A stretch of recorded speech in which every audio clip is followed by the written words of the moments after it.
গত মাসের বকেয়া বেতনের দাবিতে গাজীপুরে বেক্সিমকো ইন্ডাস্ট্রিয়াল পার্ক কারখানার শ্রমিকরা বিক্ষোভে নেমেছেন। সকালে গাজীপুরের চন্দ্রা নবীনগর মহাসড়ক অবরোধ করে বিক্ষুব্ধ শ্রমিকরা। এতে চরম দুর্ভোগে পড়ে এই মহাসড়ক দিয়ে চলাচলকারীরা।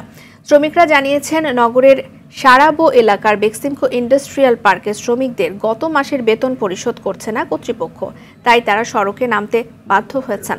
অন্যদিকে মেট্রোপলিটন পুলিশের কোনাবাড়ি জোনের এসি সুবীর কুমার সাহা জানান, সকাল 10টা থেকে শ্রমিকরা মহাসড়কে অবরোধ শুরু করে।